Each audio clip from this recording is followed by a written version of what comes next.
आज इस मेले के माध्यम से मैं कहना चाहता हूं किसान भाइयों, कई मुद्दों पर विचार विमर्श करके और आपसी सहमति बना के फैसला करेंगे। वैसे एक मुद्दा है फर्टिलाइजर की सब्सिडी। खाद की कितनी सब्सिडी है? 266 रुपया में यूरिया की बोरी मिलती है, 1350 रुपया में डीएपी मिलता है। इनकी कीमत कितनी है बाजार में, आप अंदाज लगाओगे? पिछले साल ही 1,70,000 करोड़ रुपए से ज्यादा की सब्सिडी किसान को दी, इन फर्टिलाइजर पे दी, तब हमको सस्ती खाद मिलती है। लेकिन अब विचार करना पड़ेगा, कई जगह से शिकायतें आती है, इतना खाद भारत सरकार ने इतनी सब्सिडी पे दिया, लेकिन फील्ड में कई जगह शिकायत आती है कि किसान को ठीक से मिला नहीं, कुछ जगह डाइवर्ट हो गया। यूरिया आया किसान के लिए, सब्सिडी दी जाती किसान के लिए, लेकिन कुछ और पहुंच जाता है दूसरी जगह, कहीं उद्योगों में, कहीं इधर कहीं उधर। क्या अब ये विचार करना चाहिए देश को कि फर्टिलाइजर की खाद की सब्सिडी का पैसा सीधे किसान के खाते में डाल दिया जाए? इस पे आज विचार करने की जरूरत है। और कृषि विभाग भी सोचे, आईसीआर भी हमें सहयोग करे।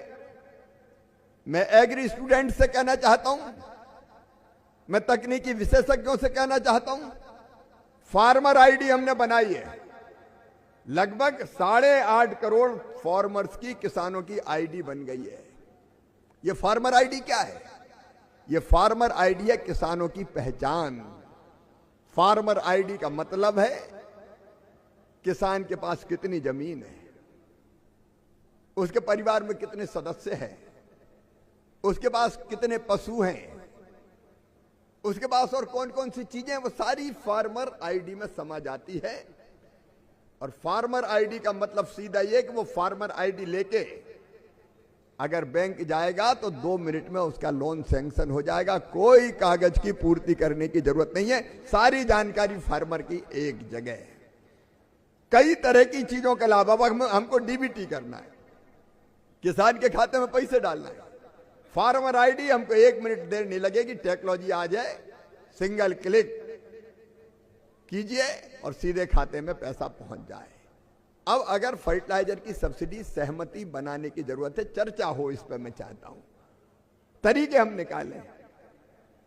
1,70,000 करोड़ रुपए इस बार भी बजट में प्रावधान है।